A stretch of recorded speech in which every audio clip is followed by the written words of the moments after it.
सीताराम सीताराम सीताराम।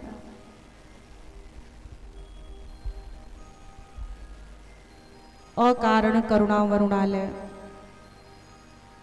भक्तवत्सल शरणागत वत्सल, कृपा सिंधु दया सिंधु भोलेनाथ महादेव के आशीर्वाद से आज मकर संक्रांति के पुनीत पर्व पर हम सभी को शिव महापुराण कथा श्रवण करने का परम सौभाग्य प्राप्त हो रहा है। आइए महादेव की आराधना करें, महादेव के चरणों में ध्यान लगाएं,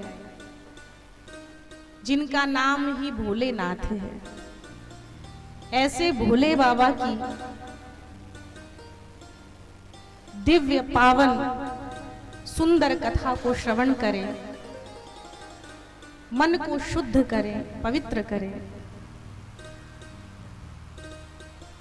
आइए थोड़ी देर श्रद्धा पूर्वक भगवान का गुणगान करें, नाम संकीर्तन करें, सभी मिलकर गाइए और तत्पश्चात हम आज के पावन शिव महापुराण कथा को प्रारंभ करें।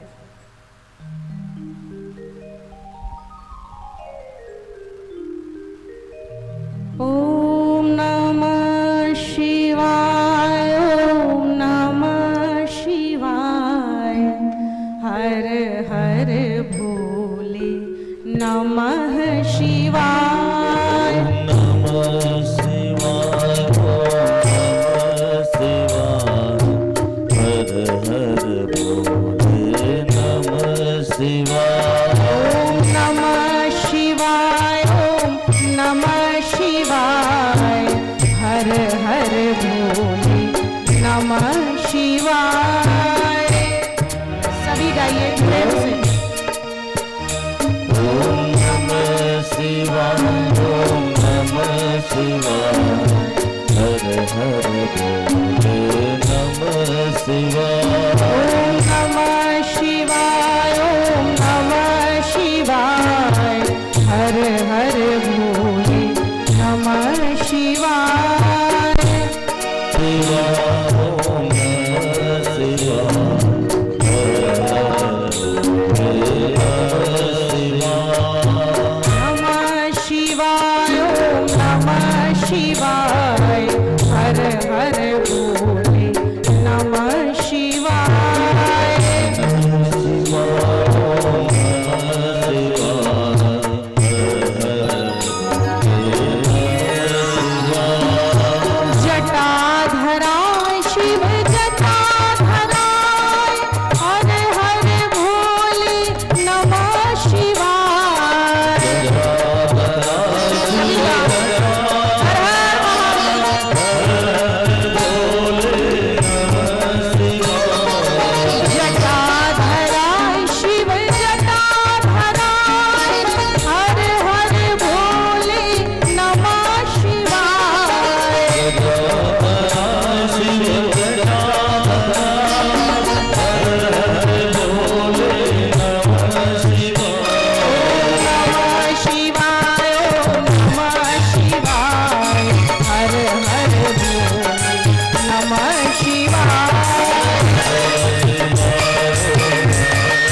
शंकर भगवान की।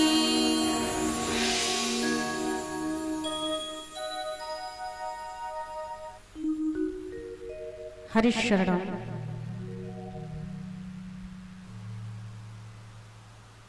आज परमात्मा की बहुत बड़ी कृपा हुई है हम सबके ऊपर, जो इस मकर संक्रांति के सुंदर पर्व पर हम सभी कल्याणकारी शिव महापुराण श्रवण करने सब यहाँ समुपस्थित हुए हैं। यह परमात्मा की कृपा ही है, यह बाबा भोलेनाथ की कृपा है। आप सभी को अनंत अनंत शुभकामनाएं। समस्त धर्मावलंबियों को, समस्त भारतवासियों को, पूरे विश्व को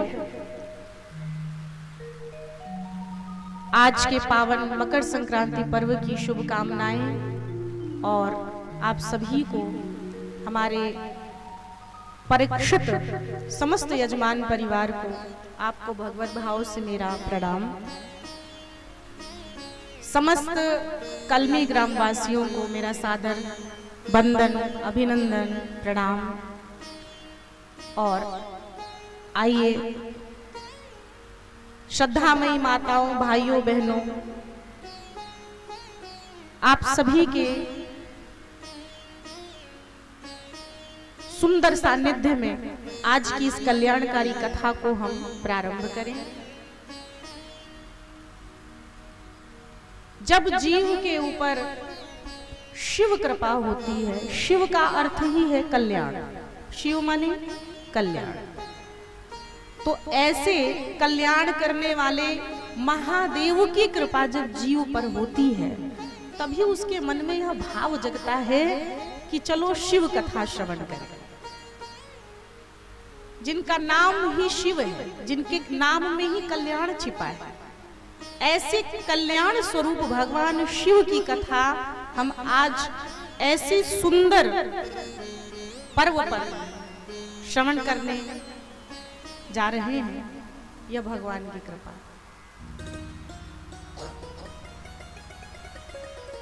आइए माता पिता गुरु गोविंद को प्रणाम करते हुए प्रेम से और भाव से आज की पावन कथा को प्रारंभ करते हैं। सज्जनों, पुराणों के ज्ञाता, परम विद्वान श्री सूत जी महाराज, जो कि श्री वेदव्यास भगवान के परम शिष्य हैं, बड़े विद्वान हैं, कुशल वक्ता हैं, ज्ञानी हैं, ऐसे श्री सूत जी महाराज से शौनकादिक ऋषि हाथ जोड़कर निवेदन करते, प्रणाम करते चरणों में। हे मुनि श्रेष्ठ श्री सूत जी महाराज, आप हमें जगत के कल्याणार्थ वह कथा सुनाइए जिससे मनुष्य की मुक्ति हो जाए। आप हमें वह कल्याणकारी कथा सुनाइए जिससे जगत का उद्धार हो जाए। आहा, और बड़े सुंदर सुंदर प्रश्न पूछे हैं। जगत के कल्याणार्थ, जगत के उद्धार हेतु शौनकादिक ऋषि श्री सूत जी से बड़े सुंदर सुंदर प्रश्न पूछे। क्या प्रश्न पूछे? कि भगवान, भक्ति, ज्ञान और वैराग्य कैसे प्रकट हो और जीव के विवेक का सूर्योदय कैसे होगा, अर्थात मनुष्य को विवेक की प्राप्ति कैसे होती है। हे गुरुदेव, हमें यह भी बताइए कि घोर कलयुग आ गया है। अभी यह कलयुग चल रहा है, आप सब जानते हैं ना, घोर कलयुग चल रहा है। अनेक प्रकार के पापाचार, दुराचार, भ्रष्टाचार, अनाचार, अधर्म बढ़ गया है। तो हे गुरुदेव, इस कली काल में, इस कलयुग में जो जीवों की आसुरी वृत्ति हो गई है, ऐसे में इस भव सागर से पार जाने का क्या उपाय है? भगवत प्राप्ति का सुंदर मार्ग प्रशस्त कीजिए गुरुदेव। आहा, आत्म शुद्धि का जो सबसे सुंदर उपाय हो वह आप हमसे कहिए। आत्म शुद्धि कैसे हो, हमारे मन की शुद्धि कैसे हो, अंतःकरण पवित्र कैसे हो। कृपा पूर्वक हे गुरुदेव आप हमें उपदेश कीजिए। आहा, श्री सूत जी महाराज ने जब शौनकादिक ऋषियों के सुंदर प्रश्न सुने हैं तो गदगद हो गए महाराज, और गदगद होकर प्रसन्न होकर कहते हैं कि हे मुनि श्रेष्ठों, वास्तव में आपकी बुद्धि अत्यंत श्रेष्ठ है, कुशल है। क्योंकि जिसकी बुद्धि श्रेष्ठ ना हो, कुशल ना हो, वह इतना सुंदर प्रश्न पूछ ही नहीं सकता। सच कहे तो लोगों को प्रश्न पूछना भी नहीं आता। जब हमारे समक्ष कोई अद्भुत महापुरुष बैठे हों, कोई ज्ञानी संत महात्मा विराजमान हो, तो उनसे संसार के उल जलूल प्रश्न कतई नहीं पूछना चाहिए। जीवन में बड़े भाग्य से हमें सत्पुरुषों के, महत पुरुषों के, महापुरुषों के दर्शन सुलभ होते हैं, और ऐसे आचार्यों के, संतों के, गुरुजनों के जब दर्शन हो ना, तो अपने भी जीवन के सुंदर बहुमूल्य क्षण को नष्ट नहीं करना चाहिए, और उनके भजन के समय को भी व्यथा नष्ट नहीं करना चाहिए, व्यर्थ में। लोगों को प्रश्न ही पूछना नहीं आता कि हम इनसे पूछें क्या। अरे पोता होगा कि नहीं होगा, कारोबार बढ़ेगा कि नहीं बढ़ेगा, धन की बरसात होगी कि नहीं होगी, बेटे की नौकरी लगेगी कि नहीं, सरकारी पदोन्नति होगी कि नहीं, बहू आएगी कि नहीं, विवाह होगा कि नहीं। हमारी कुंडली देखकर बताइए कि हमारी कुंडली में ऐसा योग है कि नहीं। अरे आत्म कल्याण का प्रश्न कीजिए, अपनी मुक्ति का प्रश्न कीजिए, अपने मोक्ष का प्रश्न कीजिए। किसी की आधी उम्र निकल गई और कोई तो बिल्कुल बॉर्डर लाइन पे है, कभी भी, और वहां बॉर्डर लाइन पर पहुंचकर भी अभी भी हमको प्रश्न पूछना नहीं आया, तो क्या आया महाराज। इसलिए प्रश्न पूछना जरूर आना चाहिए। प्रश्न पूछो किसी संत से कि हे प्रभु हमारे मोक्ष का कोई उपाय बताइए। ये मन भजन नहीं करना चाहता, आप कोई सुंदर सरल उपाय बताइए कि ये मन भजन में लग जाए। ये मन संसार के अनर्गल पापों का ही चिंतन करता है। हे प्रभु आप ऐसी कृपा करिए कि ये मन शुद्ध होकर गोविंद का गुणगान करे। ये मन कथा में नहीं लगता, गुरुदेव आप कोई मार्ग बताइए जिससे कथा श्रवण करने में प्रीति जग जाए। ऐसे प्रश्न करना चाहिए। जिसे अपनी आत्म मुक्ति का, आत्म मोक्ष का भी सुध नहीं है, वास्तव में कहे तो वह आत्महत्यारा है। सच बात, उससे बड़ा आत्मघाती जीव तो दूसरा कोई है ही नहीं। इसीलिए सबसे जो जरूरी है वो ये है कि हमें अपने मोक्ष के विषय में सोचना चाहिए। ऐसी जिज्ञासा करो। आहा, तो सज्जनों, श्री सूत जी महाराज कहते हैं, हे मुनि श्रेष्ठों, अब मैं आपको भक्ति, ज्ञान और वैराग्य को बढ़ाने वाला और काल रूपी सर्प को ध्वस्त करने वाला, भस्म करने वाला, विध्वंस करने वाला वह सुंदर मार्ग बताता हूं। वह सुंदर परम पावन शिव महापुराण की कथा श्रवण कराता हूं। ध्यान दीजिए, जब शौनकादिक ऋषियों ने प्रश्न पूछा तो श्री सूत जी महाराज कहते हैं कि हे ऋषियों, अब मैं तुम्हें वह शिव महापुराण की कथा श्रवण कराता हूं। शिव महापुराण की कथा में सर्वप्रथम कथा का महात्म श्रवण कराया है। ध्यान देंगे, कथा का महात्म प्रथम दिवस में आपको श्रवण कराया जाता है। चाहे भागवत की कथा हो, चाहे राम कथा हो, देवी भागवत हो अथवा शिव महापुराण, प्रथम दिवस की जो कथा है उसमें आपको कथा का, शिव महापुराण का आपको महात्म बताया जाता है। इसलिए बताया जाता है कि अगर महात्मा का पता नहीं होगा तो आप उसकी महिमा को जानेंगे नहीं और कद्र नहीं करेंगे, आपकी श्रद्धा नहीं जगेगी।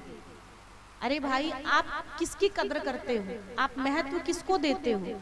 जिसकी महिमा का आपको ठीक ठीक पता हो कि अरे ये बहुत जरूरी है, ये बहुत महत्वपूर्ण है, ये हमारे कल्याण की बात है। जब आपको उसकी महिमा का ठीक ठीक ज्ञान होगा तभी तो आप उसकी वैल्यू करोगे।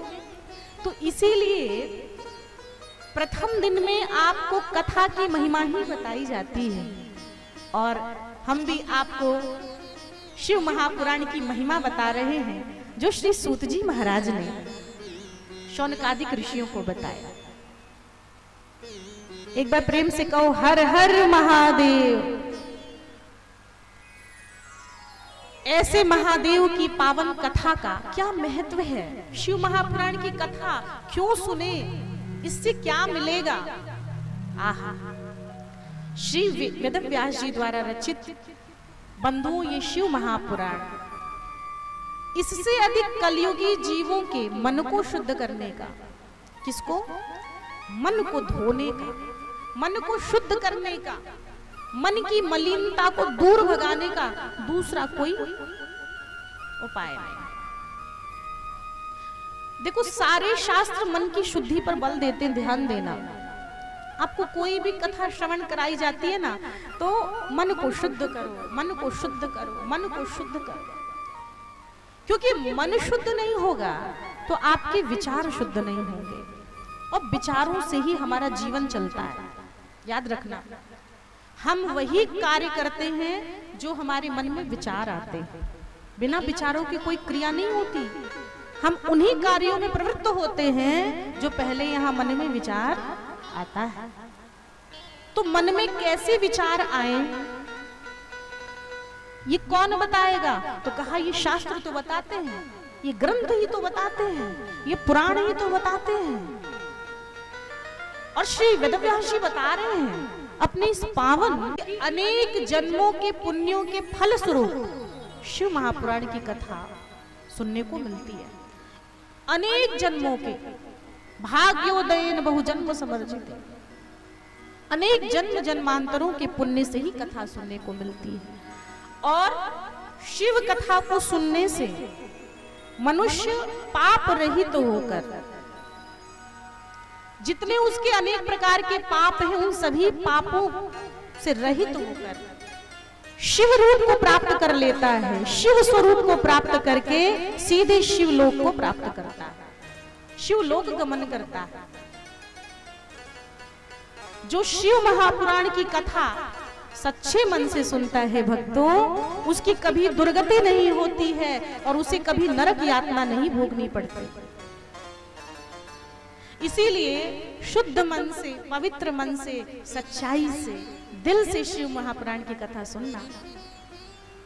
जो शिव कथा को प्रेम से सुनेगा उसकी कभी दुर्गति नहीं हो सकती और उसे कभी भी नरक नहीं जाना पड़ेगा। वह तो साक्षात शिव स्वरूप धारण करके शिवलोक जाता है, भगवान के शिवलोक जाता है। आहा, शिव महापुराण की यह सुंदर कथा सज्जनों कहते हैं कि 7 संहिताओं में, कितनी संहिता? 7 संहिताओं में और 24,000 श्लोकों में वर्णित है। श्री व्यास जी ने 7 संहिताओं और 24,000 श्लोकों में इसका सुंदर गुणगान किया है भोलेनाथ का। आहा, पहली विद्वेश्वर संहिता, दूसरी रुद्र संहिता, तीसरी शतरुद्र संहिता, चौथी कोटि रुद्र संहिता, 5वीं है उमा संहिता, 6ठी कैलाश संहिता और 7वीं वायु संहिता।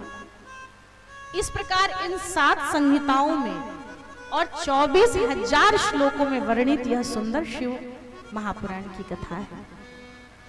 जो शिव महापुराण की कथा का वाचन करता है, श्रवण करता है, मनन करता है, चिंतन करता है, वह भगवान के कैलाश जाता है।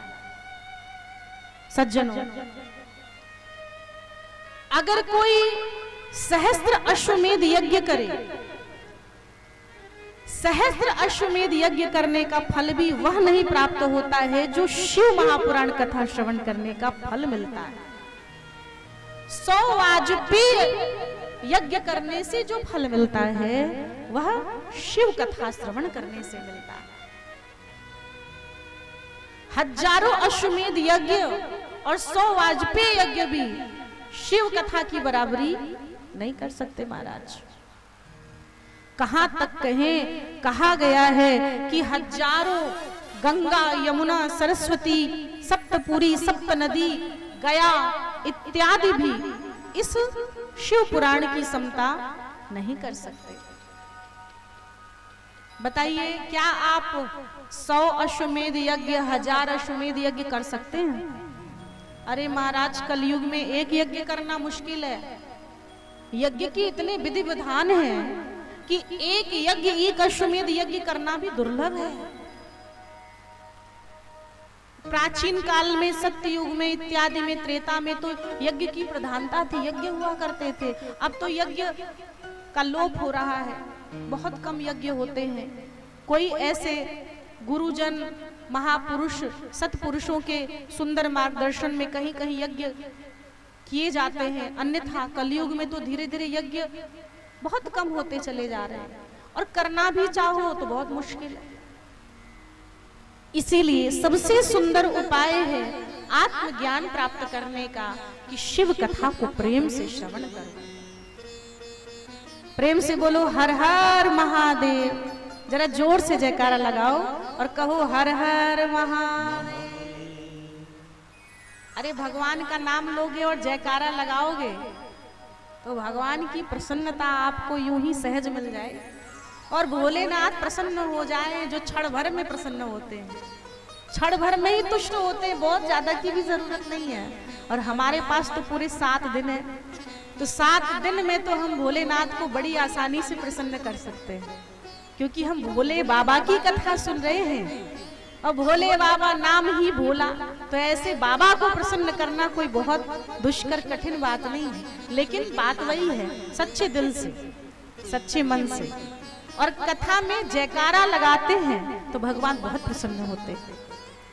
एक साथ जब सभी भक्त जयकारा लगाते हैं, ताली बजाते हैं, तो भगवान अत्यंत शीघ्रता से कृपा करते हैं।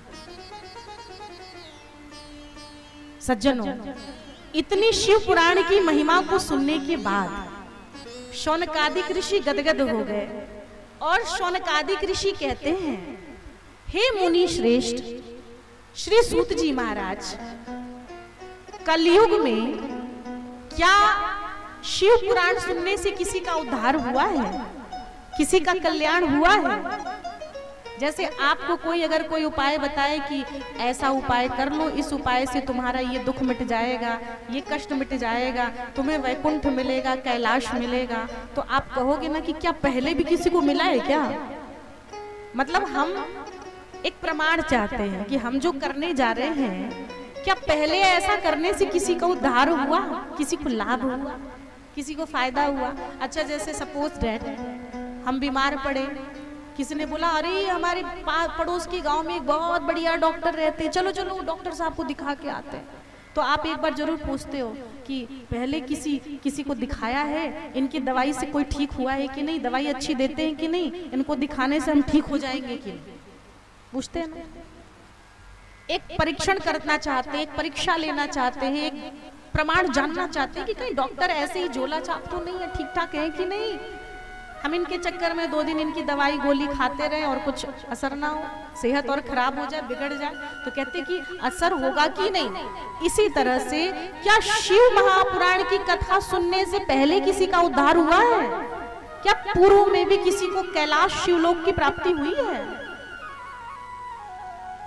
श्री सूत जी अत्यंत प्रसन्न हुए और ध्यान से सुनिए जो श्री सूत जी कह रहे हैं। हाँ शौनकादिक ऋषियों, चलो मैं तुम्हें वह इतिहास सुनाता हूं, चलो मैं तुम्हें प्रमाण देकर बहुत सुंदर एक इतिहास सुनाता हूं कि शिव कथा सुनने से कलयुग में किसका उद्धार हुआ। आहा, श्री सूत जी महाराज कहते हैं, श्री सूत जी महाराज कहते हैं कि किरात नगर में एक ब्राह्मण रहता था जिसका नाम है देवराज। क्या नाम है? देवराज। नाम तो इसका बड़ा सुंदर है, नाम देवताओं जैसा, देवराज, सुनकर अच्छा लग रहा है, लेकिन इसके कर्म बड़े घृणित थे। यह महाअधर्मी, दुराचारी, पापाचारी, असत्यवादी, ब्राह्मणों के धन को हड़पने वाला, व्यभिचारी, शठ, निर्दयी, पापी, ब्राह्मण, क्षत्रिय, वैश्य, शूद्र को मारकर खा जाने वाला ऐसा पापाचारी किरात नगर में देवराज रहता था। सज्जनों, ये देवराज एक बार तालाब में स्नान करने गया। ध्यान से सुनना। एक दैक तडागे स्नातुम यातो महीसुरः वैश्याम शोभावतीम नाम दृष्ट्वा तत्राति विह्वलः। एक बार ये देवराज एक तालाब में स्नान करने गया। तालाब में स्नान करते समय इसकी दृष्टि पड़ी। किसके ऊपर दृष्टि पड़ी? एक वैश्या के ऊपर, जिसका क्या नाम है? शोभावती। ध्यान दीजिए, जब हम किसी नदी में स्नान करें, जब हम किसी तीर्थ में स्नान करें, तो संसार का चिंतन नहीं चलना चाहिए मन में। उस समय तो भगवान का ध्यान करिए, भगवान का ही मन में चिंतन होना चाहिए। किसी नदी में खड़े हो, अरे अंजलि में जल लेके भगवान सूर्य को अर्घ दो भाई। आज वैसे भी मकर संक्रांति है, और मकर संक्रांति के पर्व पर तो भगवान सूर्य को अर्घ देने का विशेष लाभ बताया गया है। नदी में स्नान करने का बड़ा पुण्य बताया गया है। आज के दिन मकर पे संक्रांति कब लगता है? माघ मकर गति रवि जब होई, तीरथ पति ही आव सब कोई। माघ मकर गति रवि जब होई, तीरथ पति ही आव सब कोई।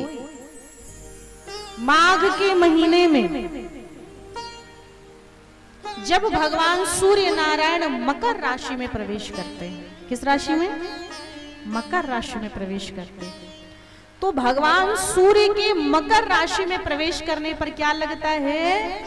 मकर संक्रांति का पर्व लगता है, जिसको भारतवर्ष के अन्य अन्य प्रांतों में अन्य नामों से भी पुकारा जाता है, क्षेत्र के अनुसार, प्रांत के अनुसार। तो सज्जनों, ऐसे में यूं तो सभी तीर्थों का महात्म्य है अपने अपने स्थान पर, लेकिन कहते हैं प्रयाग की बहुत महिमा है। ये चौपाई ही बाबा तुलसीदास की जो चौपाई है, इसमें कितना सुंदर कहा गया। माघ मकर गत रवि जब होई, तीर्थ पति ही आव सब कोई। तो तीर्थ पति कौन है जरा बताना? सारे तीर्थ महान है, सबकी महिमा है, सबकी अपनी अपनी वैशिष्ट है, विशेषता है, लेकिन तीर्थपति किसको कहा गया? तीर्थों का राजा किसको कहा गया? प्रयागराज। और वहीं से आ रहे हैं, वहां की रज लेके, वहां के संगम में डुबकी लगा के, और वहां का आनंद लेके अभी बस वहीं से चले आ रहे हैं। पहले वृंदावन गए, फिर प्रयागराज, आपके यही भागवत थी करके, और फिर प्रयागराज, और बस आप सबके मध्य में शिव कथा सुनाने उपस्थित हुए हैं। तो वहां का जो आनंद है, वहां की जो महिमा है, वो आंखों के बिल्कुल नेत्रों के आगे घूम रही है, नाच रही है। कितना सुंदर वहां का दृश्य है। इस समय ऋषि मुनि संत महात्मा सब शिविर लगाकर कल्पवास कर रहे हैं। आराधना कर रहे हैं, सभी शिव आराधना कर रहे हैं, सब माँ गंगा को प्रसन्न कर रहे हैं। प्रातः काल ब्रह्म मुहूर्त में जग के गंगा में संगम में स्नान करके हर हर महादेव कहते हुए, गंगा को प्रणाम करते हुए, दान जप तप पूजा करते हुए, और हर शिविर में भगवान की कथा हो रही है, भगवान की कथा सुनते हुए अपने मानव जीवन को कृतार्थ कर रहे हैं। ऐसे प्रयागराज की महिमा को कौन कहे?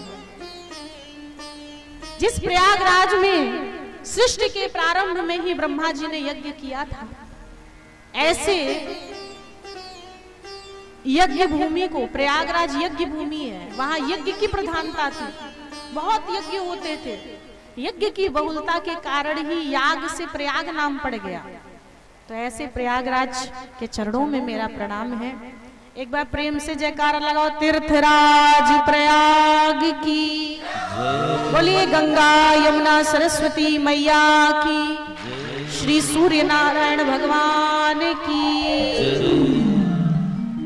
तो सज्जनों, हम आपसे यही निवेदन कर रहे थे कि कभी भी किसी तीर्थ में स्नान करो तो तीर्थ में स्नान करते समय भगवान का स्मरण होना चाहिए, सुंदर मंत्रों का उच्चारण करके, और भगवान के चरणों में प्रार्थना करनी चाहिए, भगवान से भक्ति मांगनी चाहिए।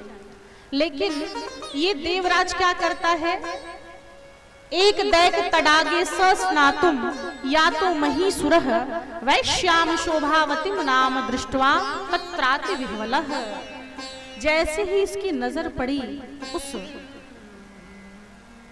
वैश्या के ऊपर जिसका नाम है शोभावती, ऐसी शोभावती स्त्री को देखकर इसके भीतर काम प्रवेश कर गया, और वैसे ही यह पापात्मा था। देखो, जैसा संग करते हैं वैसा ही रंग चढ़ता है, जैसा संग वैसा रंग।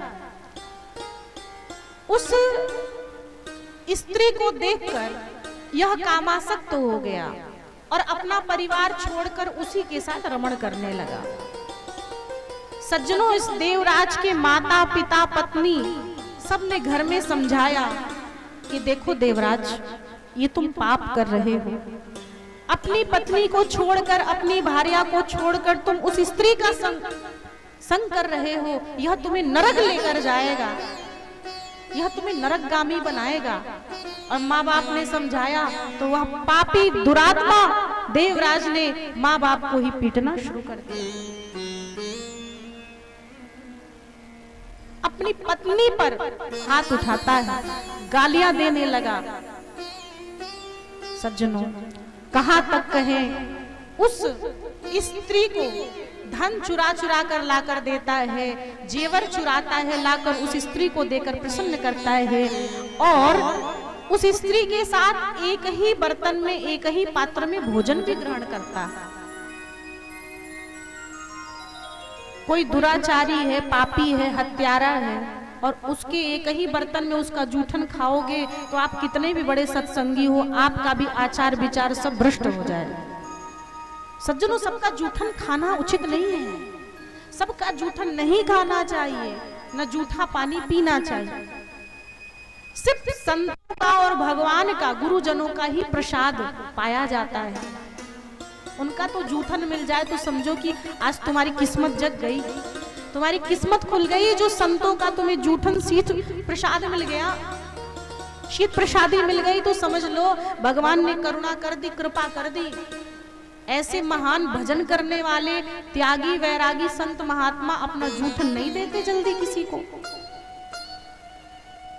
जो इस मर्म को जानता है वह गुरुजनों के मुख का एक कण मिल जाए उसके लिए भी तरसते हैं। बर्तन में अगर एक कण भी चावल का रह गया हो ना, उसको भी भगवान राम जी का प्रसाद है, ये मेरे भोले बाबा का प्रसाद है, इस भाव से ग्रहण करोगे तुम्हारे जन्म जन्मों के पाप मिट जाएंगे।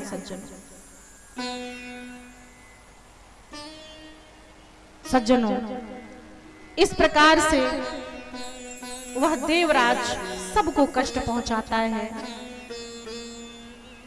अब देखो आगे क्या हुआ। एक दिन की बात है,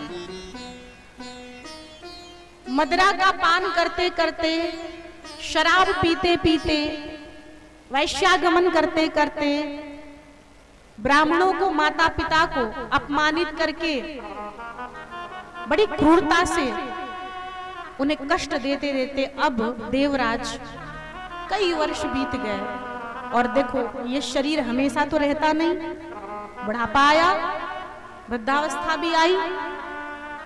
जिस शरीर के बल के ऊपर इतना हम तांडव मचाते, इतना पागलों की तरह मतवाले होकर किसी की एक नहीं सुनते, मद में ऐसे पागल हो जाते हैं, धन के मद में, मदरा के मद में, यौवन के मद में इतने बौरा जाते हैं कि माँ बाप समझाए, कि गुरु समझाए, किसी की बात हमारे पल्ले नहीं पड़ती है। लेकिन याद रखना, धन भी समाप्त हो जाएगा, ये शरीर का तुम्हारा यौवन भी नष्ट हो जाएगा एक दिन। सब चीज की एक लिमिट है, धन की भी लिमिट है, कितना भी धन कमा लोगे उसकी एक लिमिट है, उसके बाद वो धन नष्ट होने लगेगा। इससे पहले कि वो धन नष्ट हो, उसको परोपकार में लगा दो, यज्ञ में लगा दो, गौ की सेवा में लगा दो, किसी ब्राह्मण की सेवा में लगा दो, उसे भोजन करा दो। क्यों? क्योंकि हर चीज की लिमिट है। जितना धन आपको मिल रहा है ना, उस धन की भी लिमिट है, और जिस दिन वो लिमिट पूरी हो जाएगी आपका धन धीरे धीरे धीरे धीरे कम होने लगेगा। इससे पहले कि वो धन कम होने लगे, नष्ट हो जाए, आपके पास रहे ही नहीं कि आप खर्च करो, जब तक है तब तक अपना घर परिवार का पोषण पालन करते हुए थोड़ा थोड़ा थोड़ा थोड़ा सत्कार्यों में, भगवान की कथा में, भगवान के यज्ञ में, भगवान के सुंदर सुंदर जो भी परोपकार के कार्य उसमें भी लगा देना चाहिए। कल होगा ही नहीं कि आप लगाओ। तो सज्जनों, शरीर की भी लिमिट है। शरीर धीरे धीरे जन्म लेते हैं, बाल्यावस्था, किशोरावस्था, युवावस्था, वृद्धावस्था, फिर क्या करोगे? मरणावस्था। अब क्या करोगे? अब कोई अवस्था नहीं, अब तो मरने का समय है। अब कितना भी शरीर को हलवा खिलाओ, पूड़ी खिलाओ, पनीर खिलाओ, पुलाव खिलाओ, रबड़ी खिलाओ, दूध पिलाओ, चला नहीं जाएगा। फिर तो लाठी लेके भी ऐसे हाथ हिलते रहेंगे, और गिर उठने की कोशिश करोगे खटिया से तो धड़ाम गिर पड़ोगे मुंह के बल। तो लिमिट है महाराज, शरीर की भी लिमिट है काम करने की, शरीर की भी लिमिट है सुंदर दिखने की। बुढ़ापा आएगा, कितना क्रीम पाउडर लगा लो, फिर वही गति है। धन को नहीं सत्कार्यों में लगाया तो एक दिन नष्ट हो जाएगा, वही गति है। तो सज्जनों, इस देवराज ने अपने जीवन को नष्ट कर दिया। और एक दिन की बात है, ध्यान से सुनना। एक दिन यही देवराज प्रतिष्ठानपुर गया, और प्रतिष्ठानपुर में जाके एक शिवालय में, जहां पर शिव कथा चल रही थी, ध्यान देना, प्रतिष्ठानपुर में जाता है जहां पर शिव कथा एक संत सुना रहे थे। और उस समय देवराज ज्वर से आक्रांत था, उसे ज्वर हुआ था, बहुत तेज ज्वर हुआ था, ज्वर से पीड़ित था। जब तक हम स्वस्थ रहते हैं तब तक भगवान का नाम नहीं लेते, भगवान की कथा नहीं सुनते, और जब शरीर में बीमारियां, अस्वस्थता आ जाती है, जब संसार साथ छोड़ देता है, तो विवश होकर सोचते हैं अब कोई काम धाम तो बचा नहीं, कोई पूछता भी नहीं, तो चलो कम से कम जो समय है कहीं तो टाइम पास करना है, मंदिर में बैठ जाओ, कहीं कोई कथा कीर्तन हो रहा वही सुन ले। यानी कि हमारे पास जो हमारा बहुमूल्य समय है युवावस्था का, वह सब संसार के लिए, नष्ट करने के लिए है। और जब वृद्धावस्था में हमारे पास कोई काम नहीं होगा, कोई हमें पूछेगा नहीं, संसारी हाथ खड़े कर लेंगे, तब हम विवश होकर अपना समय काटने के लिए कहीं कथा कीर्तन मंडली में जाकर बैठ जाएंगे, और ना चाहते हुए भी भगवान का नाम कान में पड़ेगा, ना चाहते हुए भी सीताराम दो चार शब्द बोल लेंगे। ऐसी तो मनुष्य की धारणा है ना हमारी, है कि नहीं? लेकिन वास्तव में वह भक्त भाग्यशाली होता है जो इतने देर से नहीं, बहुत पहले ही जग जाता है। वही भाग्यशाली है जो इतनी देर से नहीं जगता है, जो बहुत पहले जग जाता है। कथा इसीलिए तो आपको जगाने के लिए सुनाई जाती है, कथा इसीलिए सुनाई जाती है कि जग जाओ प्यारे। ये कथा तुम्हें इस अज्ञानता की नींद से जगाती है, संसार की मोह माया की जो रज्जू है, रस्सी है, जो बंधन है, उस बंधन से तुम्हें मुक्त कराती है और तुम्हें भगवान के चरणों से जोड़ती है। सज्जनों, वह ज्वर से देवराज पीड़ित था, बड़ा दुखी हो गया। उसे अपने जीवन भर के पाप याद आने लगे कि मैंने जीवन भर कितना कुकर्म किया। और शिवालय में, वहां पे बहुत सुंदर शिवालय था, भगवान शिव का मंदिर है, शिवालय है। और वो क्या देखता है देवराज कि भगवान शिव के ऊपर आप जैसे श्रद्धालु हजारों भक्त मंदिर में आ रहे हैं। कोई भगवान को जल चढ़ाता है, कोई दुग्ध चढ़ाता है, कोई बेलपत्र चढ़ा रहा है, कोई भगवान को बर्फी पेड़ा मिष्ठान चढ़ा रहा है, भगवान को दीप जलाकर धूप दीप नैवेद्य से भोलेनाथ को प्रसन्न कर रहा है, विनती कर रहा है। देवराज ने ये सब जीवन में न देखा था, न सुना था, न किया था। तो ना चाहते हुए भी देवराज ने आंखों से शिवार्चन करते हुए देखा, शिव आराधना करते हुए देखा। और कानों से क्या सुना? वो देवराज कोई शिव कथा सुनने के लिए शिवालय नहीं गया था बंधु। क्या करने के लिए गया था? कथा सुनने नहीं गया था।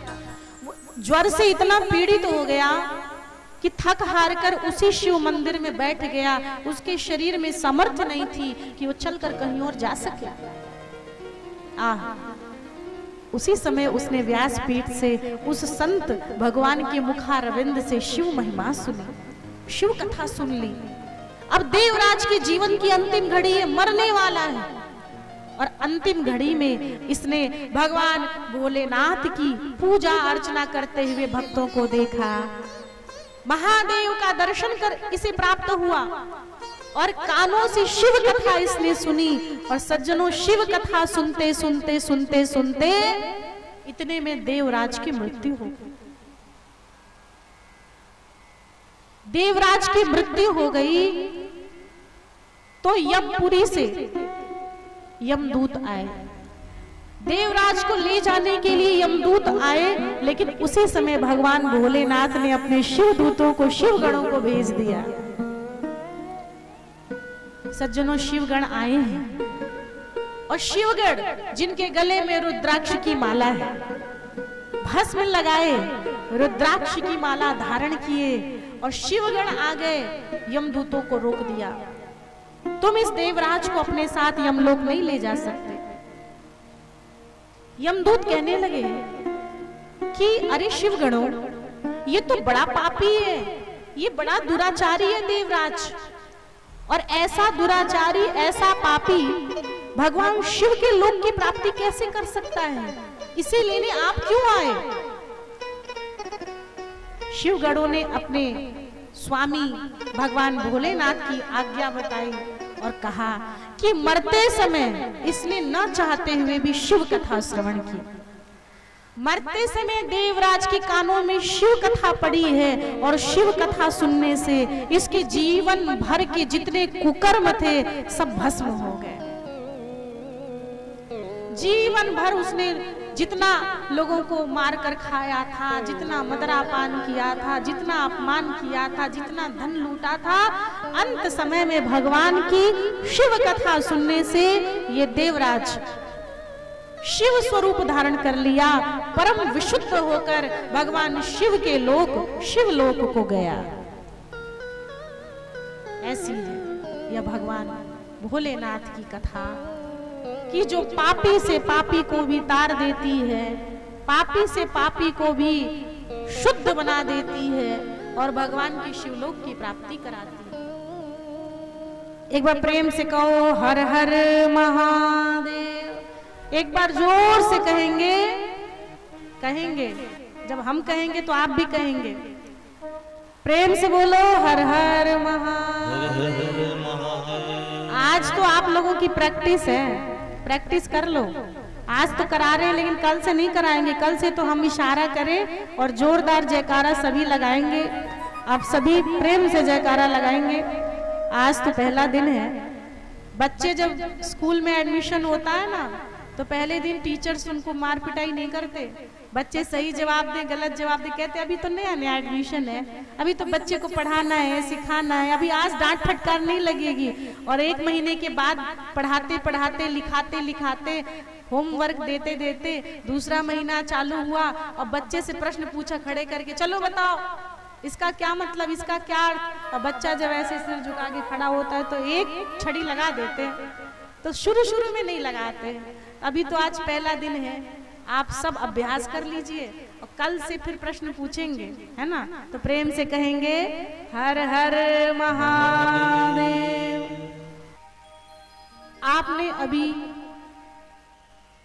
शिव महापुराण के महात्म्य को श्रवण किया कि शिव कथा को सुनकर देवराज का उद्धार हुआ।